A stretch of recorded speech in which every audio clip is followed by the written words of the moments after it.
Emmener des visiteurs dans les rues de Strasbourg et leur faire découvrir les secrets qui s'y cachent. De lointains souvenirs pour Véronique, guide conférencière. Avec la crise sanitaire, elle a peu à peu rayé tous les rendez-vous de son agenda. Difficile de faire découvrir une ville quand on est confiné chez soi. C'est année blanche, année zéro, enfin on peut l'appeler de différentes sortes. À partir du premier confinement, tous les clients ont annulé en effet boule de neige. Ça a été catastrophique. C'est clair que le métier de guide conférencier, on va vers l'autre. Donc le fait de ne pas pouvoir parler, c'est très compliqué. Et là, en fait, vous êtes réduit à néant. Votre métier n'existe plus.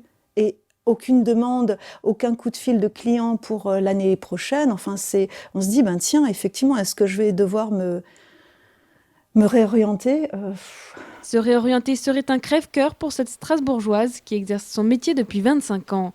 Pourtant, avec seulement 5 visites organisées cette année, vivre de son activité devient de plus en plus difficile. Un guide conférencier, lorsqu'il n'a pas de clients, n'a pas de rentrée d'argent. On n'a pas droit au chômage, on n'a pas droit au congé payé, ni quoi que ce soit. En tant qu'auto-entrepreneur, j'ai eu droit au fonds de solidarité. Ce fonds qui a un maximum de 1 500 € en fonction de ce que vous avez gagné l'année précédente. Et on a entendu qu'on aurait droit à ce fonds jusqu'à la fin du mois de décembre. Et après, pour l'instant, c'est encore l'inconnu. En attendant de retrouver ces touristes et leur raconter les secrets de notre patrimoine, Véronique planche sur l'écriture d'un livre.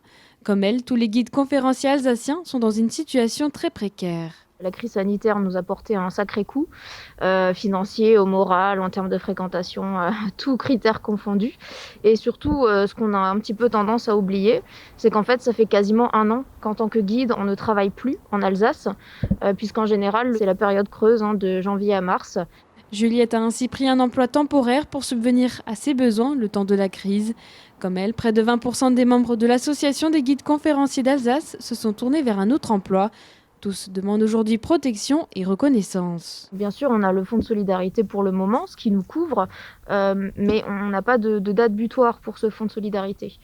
Donc avoir accès au chômage, peut-être changer de statut, avoir accès au statut d'intermittent du spectacle, ça pourrait être un peu plus rassurant. Notre gros souci également, en dehors de l'inactivité, du manque de fréquentation, c'est la concurrence déloyale.